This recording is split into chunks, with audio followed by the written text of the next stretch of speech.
Hey everybody, how are you? My name is Attorney Charles Zavala, your immigration lawyer. Today I got a video that I think is very important for anyone who's interested in what's called asylum. So I'm going to tell you the three things that I think are the biggest important changes that occurred in 2022. This is just my opinion. If you don't agree with it, I totally respect that. But me being an immigration lawyer and dealing with a lot of asylum cases, I think this is something that everybody should know. So if you like this, feel free to watch our video. It shouldn't be too long, but it's going to explain the biggest changes and how I think that affects people. So if you like our videos, feel free to subscribe, social media platforms, or call me at the number below. You're gonna have an appointment with me personally via the phone, right? So number one, asylum. What is it? Actually, let me explain you what asylum. Asylum is if you fear persecution, past, present, future, in your country based off of one of the protected grounds, you can come to the USA and apply for asylum. Doesn't mean you're automatically accepted. In fact, it's very hard to do, but it does allow you to do that. So the number one thing that I think is important, this list is in no order, it's three things, but these are just three things I think that are important. The first thing that I want to talk about is something called Title 42. If you want an in-depth video, I've done a video about it, but I'll kind of explain it a little bit here. So Title 42 was something that President Trump put into play, which essentially froze a lot of people who were coming to the USA to apply for asylum. And what Title 42 is, it allows the government to do that based on health grounds, right? And at the time what was going on was COVID. So the argument was, hey, look, there's COVID going on right now. We can't let people who we don't know, who we haven't verified, come into our country because they may be bringing this communicable disease. So that's what Title 42 was, and it froze a lot of people from applying to asylum in the USA, which is why you see a lot of things on the border, that there would be a lot of camps there, a lot of people stuck in border towns. That's because they just weren't processing people because of Title 42. So Trump came in, put Title 42. Then Biden came in and they're trying to get rid of that. But like everything happens in courts, they're always going to fight it and they're going to appeal it. So today is December 16, 2022. As of now, Title 42 is still in effect. So from my understanding, there was a federal judge who said, look, you guys got to get rid of Title 42, right? But then there was another judge who did what's called a stay. A stay is like when you freeze the previous judge's order. So that's what's going on there. So one judge said, get rid of Title 42. Another judge above that said, don't listen to what this guy said for now. So December 21st is a date where I'd like to see what happens with Title 42 because that's the date the judge gave for them to try to figure out what to do. So as of now, Title 42 is still going on. I don't know if it'll be like that by the start of 2023, but it is still going on, and that's important to know because the government could still essentially deny a lot of people based under Title 42. So that's important because if you're coming to the USA, if you're going to come to apply for asylum, you need to know what's waiting for you on this hand, right?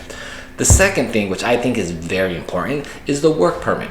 So you are allowed to work here in the USA if you have a work permit. You're allowed to work here in the USA if you have applied for asylum. And to do that, you have to submit your application either with immigration court. Hey guys, sorry about that. Garbage truck was going by outside. It was kind of loud, so I'm picking up where I left off. So the work permit, normally if you apply for asylum, 180 days after you apply for asylum, you are eligible to apply for a work permit, which allows you to it allows you to work in the USA. That's fantastic, right? It makes sense. If you're here, you gotta work somehow.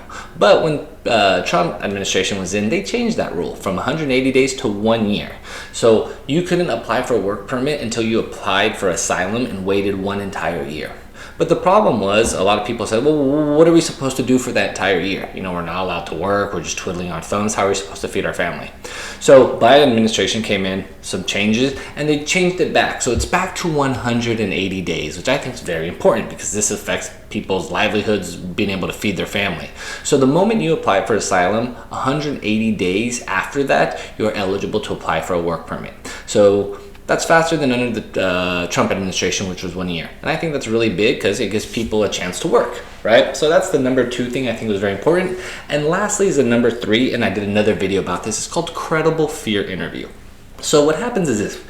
For you to apply for asylum, there's a lot of people applying for asylum. So the government realizes this and they can't process all these applications. There's just too many people coming in the border. So what they do is, and they used to not do this as much, but now they're doing it a lot more. It's what's called a credible fear interview.